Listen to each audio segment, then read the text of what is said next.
المصطفى الأمجد المحمود الأحمد أعني أبا القاسم محمد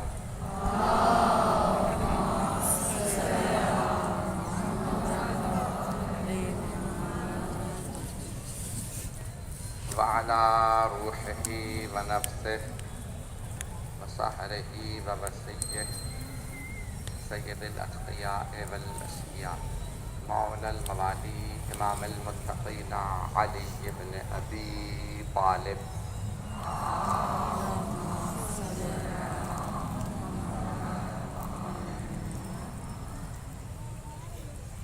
وعلى أوصيائه لا سيما بقية اللاحقين الذين روحي وأرواح العالمين لتراب مقدمه الفداء واللعنة الدائمة على أعدائهم أجمعين من الآن إلى قيام يوم الدين.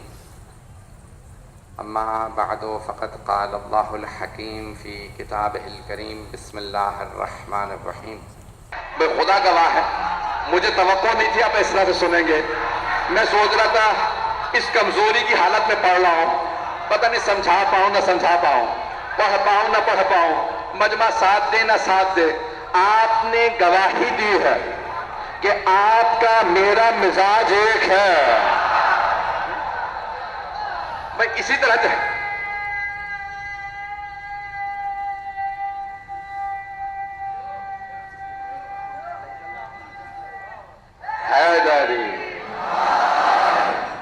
توجہ رہے گی عزیزان گرامی.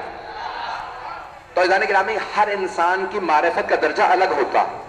سب کی معرفت جناب سلمان جیسی نہیں ہوتی, اور تقاضا بھی یہ نہیں ہے کہ سب سلمان بن جائے. حضرت سلمان رضی اللہ عنہ کا درجہ کچھ اور ہے. جناب امیر کے احاطے میں, ان کے اصحاب میں ہر طرح کے لوگ تھے. وہاں سے بھی میں اشارہ کر کے گزروں گا. ہر طرح کے لوگ تھے. کوئی جناب سلمان بھی تھے, صحابہ میں حضرت ابو ذر بھی تھے, حضرت مقداد بھی تھے, حضرت عمار بھی تھے. مولا کے اپنے اصحاب میں کوئی مالک اشتر بھی تھے, کوئی قمبر بھی تھے, کوئی کمیل بھی تھے, کوئی میسم تمار بھی تھے. مجمع چلتا رہے گا. تو معرفت ضروری ہے, لیکن یہ تقاضا نہیں کہ سب کی معرفت برابر ہو. سب کی معرفت برابر ہو بھی نہیں سکتی. کچھ وضاحت کر کے آگے بڑھوں گا. سب کی معرفت برابر نہیں ہو سکتی, ہو ہی نہیں سکتی. سب برابر ہو ہی نہیں سکتے.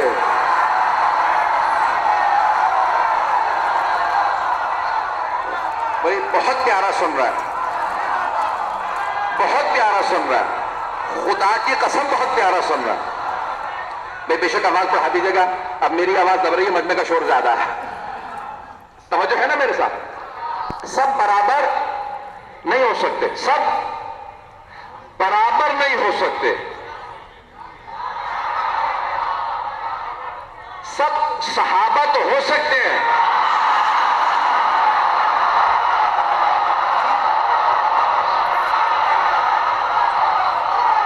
برابر نہیں ہو سکتے.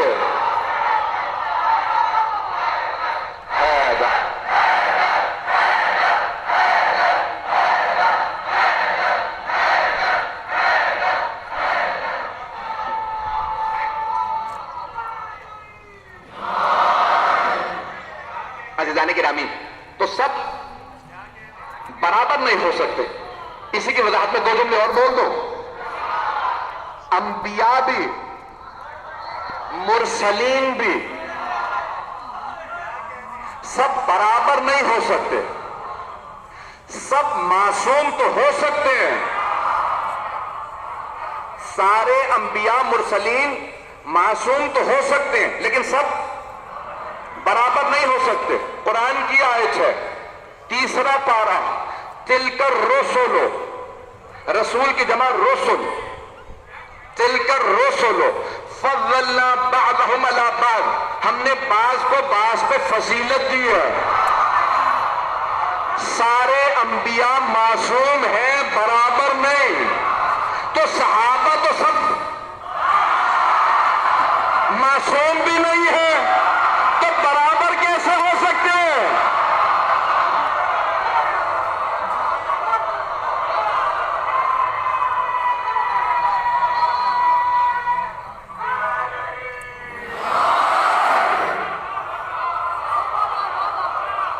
بھائی توجہ رکھیے گا.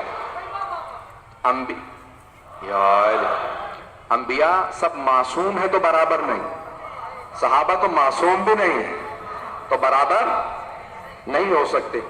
اچھا، جو مقرب صحابہ، جو قریبی صحابہ ہیں، وہ بھی سب برابر نہیں ہو سکتے. عزیزان گرامی، جناب مالک اشتر کا مقام کچھ اور ہے. اچھا، میں جملہ کہہ رہا ہوں، ضائع نہ کیجئے گا، اور میں جب تک نتیجہ نہ دوں نتیجے پہ نہ پہنچ جائیے گا. حضرت میثم تمار کون تھے؟ کھجور فروش. تمار تمر فروش. جب کھجوروں کا موسم ختم ہوتا تو خربوزہ بیچتے تھے یا کوئی اور پھل. اور کیا کرتے تھے؟ کوئی گودام نہیں تھا، مجمع نہیں ہے، گودام نہیں تھا، بڑی بڑی دکانیں نہیں تھی، ٹھیلا لگاتے تھے. اور اکثر کوفے میں دیکھا گیا کہ مولا کائنات پوچھ رہے ہیں، میثم تمار کو تو نہیں دیکھا؟ میثم تمار کو تو نہیں دیکھا؟ تو ایک آدمی نے کہا، مولا سارے کوفے کو پتا ہے، مسجد کوفہ کے باہر دروازے کے سامنے ٹھیلا لگاتا ہے، جب سب کو پتا ہے تو آپ کو بھی پتا ہے.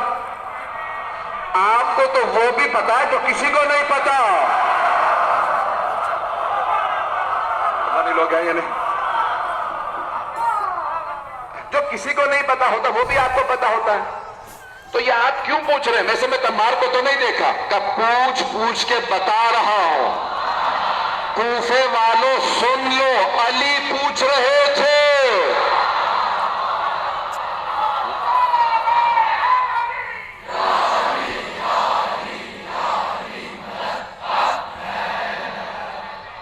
امیر المؤمنین پوچھ رہے تھے، میثم تمار کو تو نہیں دیکھا. پوچھ پوچھ کے بتا رہے ہیں مجھے کتنی محبت.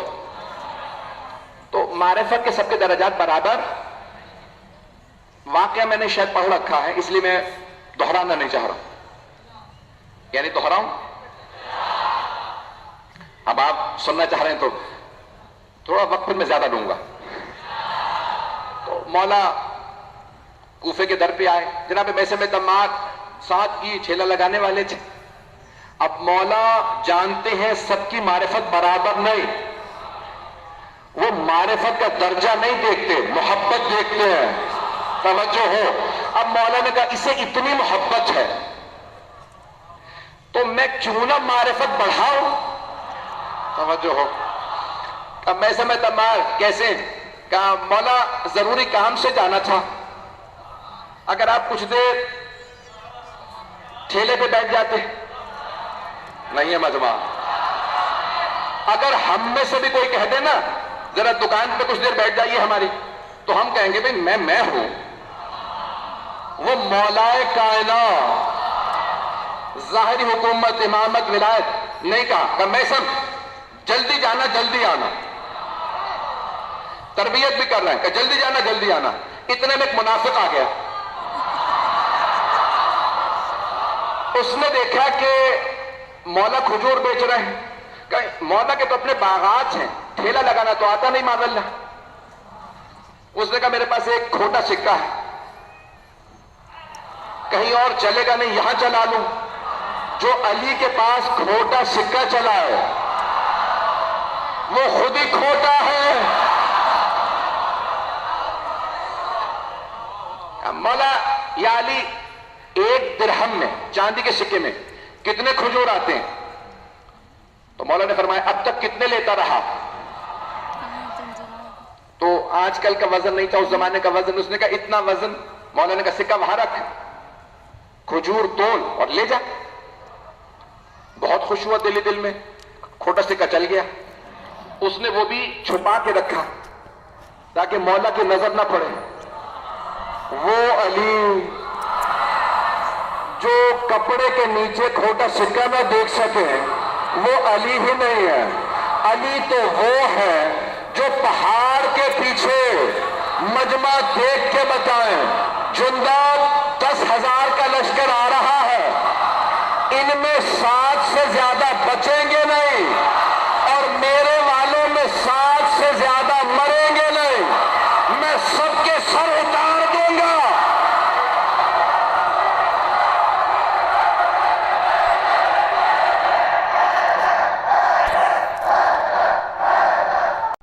توجہ ہے جانے گرام.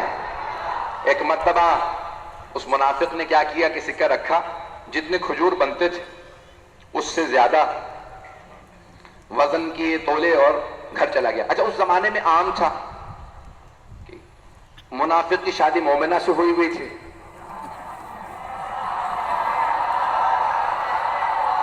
اور کسی منافقہ کی شادی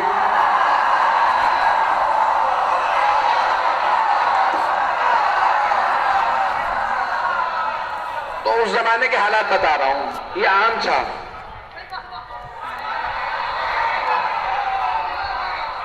پتہ نہیں کہاں جا رہے ہیں حضرات. تو بہرحال اب اس زمانے کے حالات, اس نے سوچا کہ بھی میری بیوی منافقہ ہے, علی علی کرتی رہتی ہے, آج جا کے کہوں گا اور مان. گھر آیا کہا اور مان علی کو.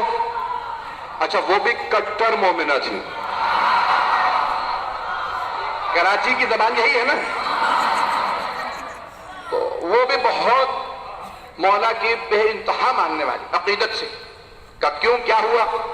کہا ایک کھوٹا سکہ تھا کہیں نہ چلتا, میں تیرے مولا سے کھجور لے آیا. اس نے فوراً جملہ کہا کھا کے دیکھ.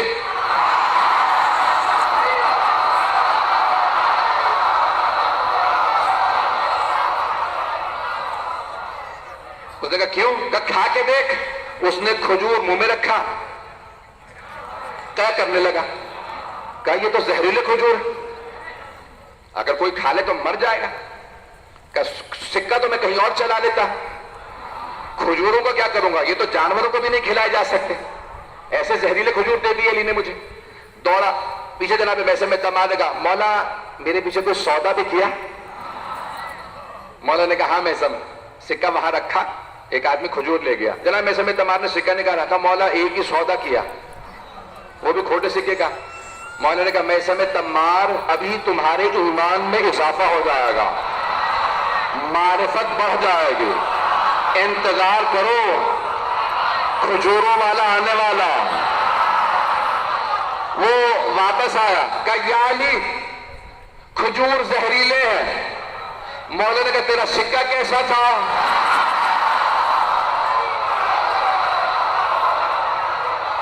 سکہ کیسا تھا؟ کہا یا علی کھجور زہریلے ہیں. مولا جناب میں سمیت تمار کا سکہ واپس لے, کھجور رکھ. اس نے سکہ لیا, جب کھجور واپس آنے لگا نا تو جناب میں سمیت تمار نے کہا کھجوروں کو واپس یہاں کیوں رکھ رہا, الگ رکھ.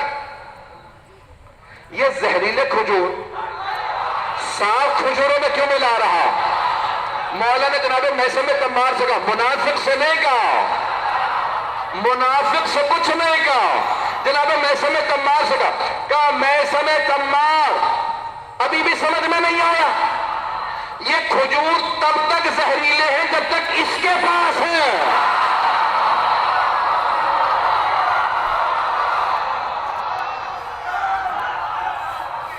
جب ان کھجوروں میں آئیں گے دوبارہ صاف ہو جائیں گے, ویسے ہی دوبارہ صحیح ہو جائیں گے.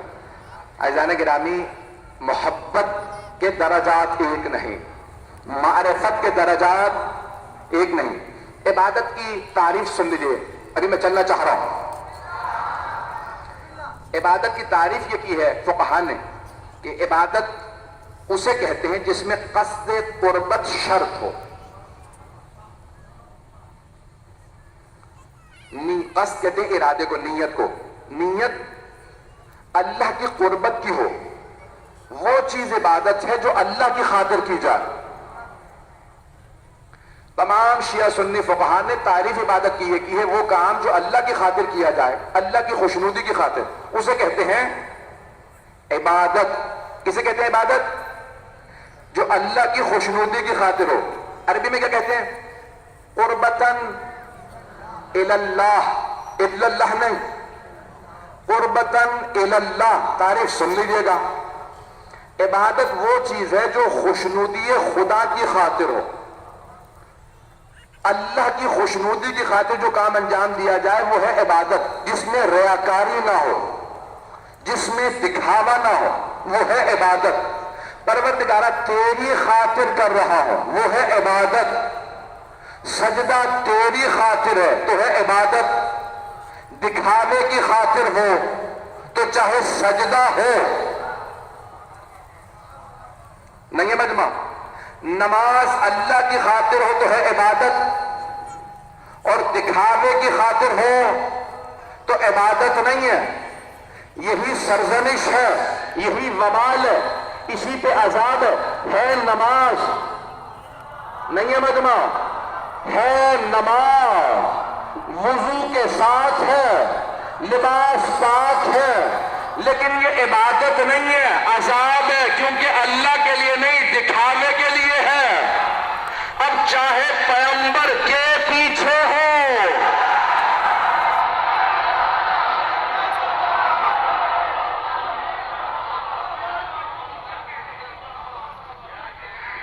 چاہے پیغمبر کے پیچھے ہو، لیکن عبادت تب ہے جب خوشنودی خدا کے لیے ہو۔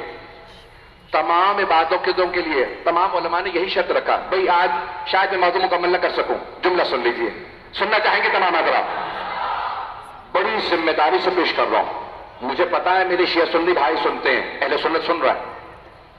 تمام عبادات میں قصد قربت شرط ہے، اللہ کی خوشنودی شرط ہے۔ نماز میں، میری گفتگو سمجھ میں آ رہی ہے نا؟ نماز میں قصد قربت شرط ہے، روزے میں نیت کا خالص ہونا شرط ہے، حج میں نیت کا خالص ہونا شرط ہے، زکوٰۃ میں نیت کا خالص ہونا شرط ہے، خمس میں نیت کا خالص ہونا شرط ہے، جہاد میں نیت کا خالص ہونا شرط ہے، امر بالمعروف میں نیت کا خالص ہونا شرط ہے، نہی عن المنکر میں نیت کا خالص ہونا شرط ہے، تولا میں نیت کا خالص ہونا شرط ہے، تبرہ میں نیت کا خالص ہونا شرط ہے۔ تمام عبادتوں میں دکھاوا ہو تو عبادت قبول نہیں۔ لیکن اگر معصوم فرما جائے من بکا للحسین وجبت لہ الجنہ، جو حسین پہ گریہ کرے اس پہ جنت واجب ہے۔ من ابکا للحسین، جو حسین پہ کسی کو رلائے، رونا عبادت، رلانا عبادت کا، اگر رو نہ سکو، رلا نہ سکو تو کیا کرو؟ من تباکا، رونے کا منہ بنا لے، نہیں ہے مجمع۔ منہ بنانا تب ہوتا ہے جب رونا نہ آ رہا ہو، منہ بنانا تب ہوتا ہے جب رونا نہ آ رہا ہو۔ رونا نہ آ رہا ہو شکل بھی بنا لو، دکھاوے کے لیے شکل بناؤ، تب بھی عبادت ہے، کیونکہ حسین کے لیے۔ پتہ نہیں لوگ ہیں یا نہیں ہیں؟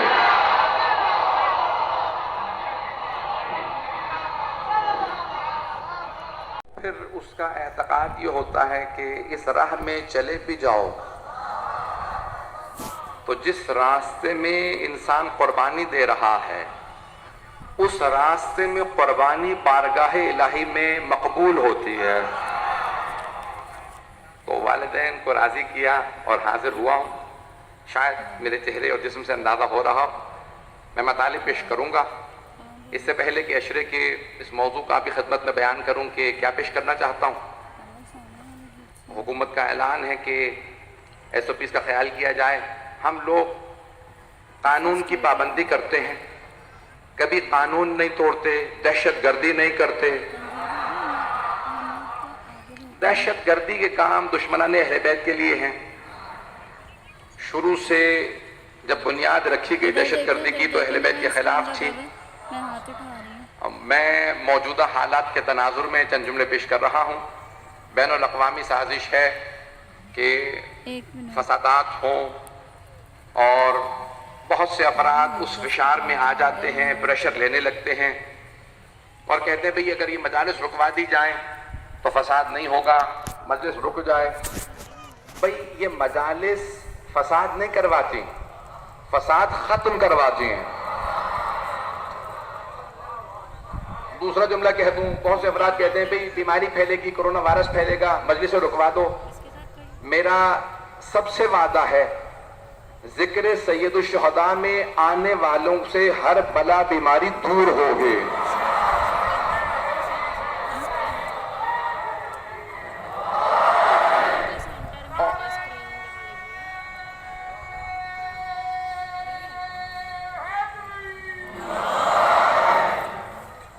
میں اپنے تمام مسلمان بھائیوں کو دعوت دوں گا، صرف مسلمان بھائیوں کو نہیں، کیونکہ ہم انسانیت کی بات کرتے ہیں، صرف اسلام کی نہیں. حسین ابن علی نے ہمیں انسانیت سکھائی ہے. تو میں تو یہاں تک دعوت دیتا ہوں کہ اگر کوئی صرف مسلمان نہیں، ہندو ہو، عیسائی ہو، کوئی سکھ ہو، کوئی ہو، کرونا وائرس کا بیمار ہو، اسے مجلس کے اختتام پہ وہاں لے آئیے گا جہاں سے عزادار گزر رہے ہوں.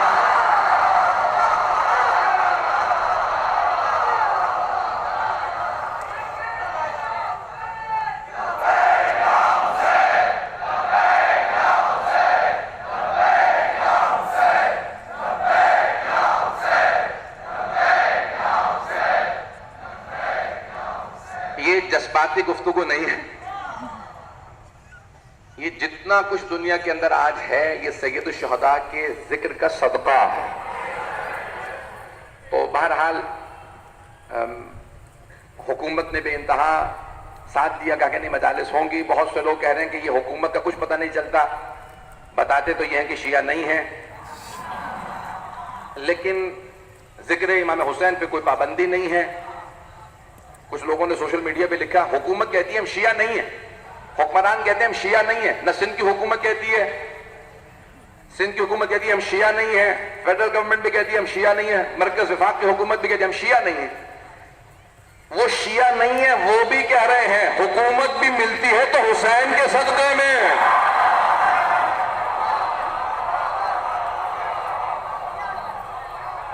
سب کو سمجھ میں آ رہا ہے کہ حسین ابن علی سے بگاڑنے کا فائدہ نہیں ہے. ایک جملہ یہاں پہ پیش کر کے آگے بڑھوں گا، سننا چاہیں گے اگر حضرات؟ میں اپنے مزاج کے حساب سے ہی پڑھوں گا، تو ایس او پیز کا خیال کریں، سینیٹائزر کا خیال کریں، ماسک کا خیال کریں، سب چیزوں کا خیال کریں. اور ہم قانون کی پابندی کرنے والے لوگ ہیں. عزیزان گرامی، ہم سب کو دعوت دیتے ہیں کہ جتنی دنیا میں حکومتیں بنتی ہیں بگڑتی ہیں، بنتی بھی حسین کے صدقے میں ہیں اور بگڑتی بھی حسین کی دشمنی میں ہے. جملہ پیش کر رہا ہوں. عزیزان گرامی، بہت بڑے خطیب مرحوم محمد تقی فلسفی، ایران کی جب علامہ رشید ترابی کا دور تھا تو ان کا دور ایران میں تھا، بہت بڑے خطیب تھے. 106 برس کے تھے جب انتقال ہوا ایران میں، اور ان کی بے انتہا کتابیں چھپی ہیں مجالس کی. تو ان سے ان کے انتقال سے پہلے کسی نے انٹرویو لیا، سننا چاہیں گے اگر؟ کہا آقا زندگی کی 106 سالہ زندگی کا خلاصہ بتائیے. سب سے مشہور ایران کے آپ خطیب گزرے ہیں، 70 برس ممبر پہ رہے ہیں، 70 برس. اپنی ممبر کی 70 برس کی خدمت کا نچوڑ بتائیے. تو انہوں نے ایک جملہ کہا، کوئی ضائع نہ کرے، جذبات نہیں ہے، عالم دین بہت بڑے تھے، میں پورے یقین سے کہتا ہوں جملہ صحیح ہے. انہوں نے فرمایا کہ بس میری پوری زندگی کا نچوڑ یہ ہے. ایک کو بہت زیادہ تھوڑی سی آواز کم کیجیے گا، میری آواز رفتار بڑھتی رہے گی. بیماری پریشانی جب ممبر پہ آتا ہوں نا تو سب ختم ہو جاتی ہے. تو وہ کہتے تھے، محروم محمد تقی فلسفی فرماتے تھے میری پوری زندگی کا نچوڑ یہ ہے، پوری 70 سال کی ممبر کی خدمت کا نچوڑ یہ ہے کہ اللہ سبحانہ و تعالی اپنے دشمن کو تو کئی مرتبہ معاف کر دیتا، لیکن حسین کے دشمن کو کبھی معاف نہیں کرتا۔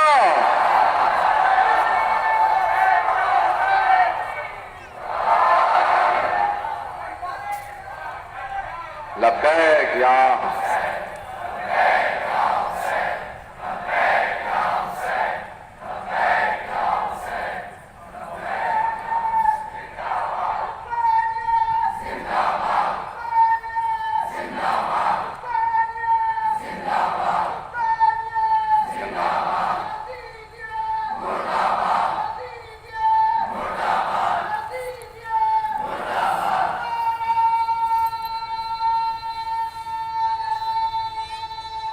انشاءاللہ سلامت رہو بیٹا۔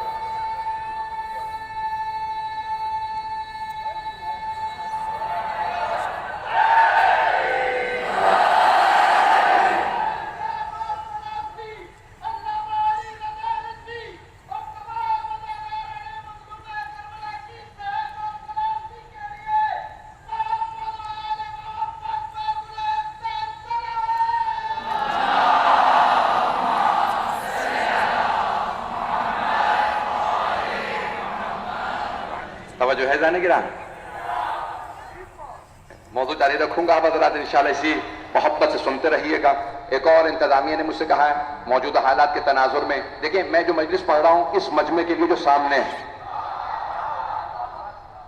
ان کے لیے نہیں جو بعد میں کلپ نکال کے چلانا چاہتے ہیں، جو مرضی کرنا ہو کرتے رہو۔ میں یہاں پڑھ رہا ہوں تو اس لیے یہ ریکارڈنگ وغیرہ منع کی ہے انتظامیہ نے، تو آپ نے کہا کہ سب کے سب افراد یہیں پہ سنیں، اور جو سننا چاہتا ہے یہیں پہ آئے، جو افراد بعد میں انشاءاللہ ریکارڈنگ مل جائے گی پوسٹ کر دی جائے گی، وہاں پہ دیکھ لیجئے گا۔ تو آپ جانتے ہیں میں اپنے مزاج سے پڑھتا ہوں اور اپنے حساب سے پڑھتا ہوں، اور میرا خطاب میرے اس سامنے جو میرے مجمع موجود ہے اس سے خطاب ہے، اور جو پڑھنا چاہوں گا میں پڑھوں گا، کھل کے پڑھتا ہوں۔ حضرات میرے ساتھ رہیے گا، میں نے عبادت و معرفت موضوع لیا ہے، میرے ساتھ رہیے گا۔ عبادت و معرفت، معرفت کے بغیر عبادت ہو سکتی ہے، قبول نہیں ہوتی، قبول ہو بھی جائے تو ثواب کم ہوتا۔ جلدی سے ایک واقعہ پیش کر دوں، روایت آپ نے سینکڑوں مرتبہ شاید سنی ہو کہ جناب موسیٰ کے زمانے میں ایک عابد، ایک زاہد کسی مقام سے چرواہا تھا، گزر رہا تھا، جناب موسیٰ سن رہے تھے، بار بار کہتا تھا اے موسیٰ کے خدا، اگر تو اس وادی میں آ جاتا میں تجھے اس کے سارے پھل کھلاتا، میں تیرے بالوں میں کنگھی کرتا، تیرے لباس کو دھو کے تیار کرتا، پتہ نہیں تو کہاں ہے۔ جناب موسیٰ کی ہیبت مشہور ہے، کہا نادان آدمی، اللہ نے یہ سب بنایا، وہ کھانے پینے کا محتاج نہیں ہے، اسے کسی چیز کی ضرورت نہیں ہے، تو معرفت نہیں تھی۔ کہا آپ کون ہیں؟ کہا میں موسیٰ۔ کہا جس کی خدا کی میں بھی باتیں کر رہا تھا؟ کہا ہاں۔ کہا اللہ سے ایسے بات نہیں کرتے۔ وہ چلا گیا، جناب موسیٰ کو طور پہ گئے، اللہ نے کہا موسیٰ اب تب تک کلام نہیں کروں گا جب تک کہ میرے اس نادان بندے کو راضی نہیں کر لیتے۔ کچھ لوگ پہنچ گئے ہیں، جب تک میرے اس نادان بندے کو راضی نہیں کر لیتے۔ کہ پروردگارہ وہ تیری معرفت نہیں رکھتا تھا، وہ تجھے کھلانے پلانے کی باتیں کر رہا تھا، تیری کنگھی کرنے کی باتیں کرتا تھا، تیرے لباس کی۔ کہا موسیٰ مجھے اس نادان کی گفتگو سننا بہت پسند تھا، وہ جانتا کچھ نہیں تھا، محبت بہت کرتا تھا۔ کچھ لوگ پہنچ گئے ہیں۔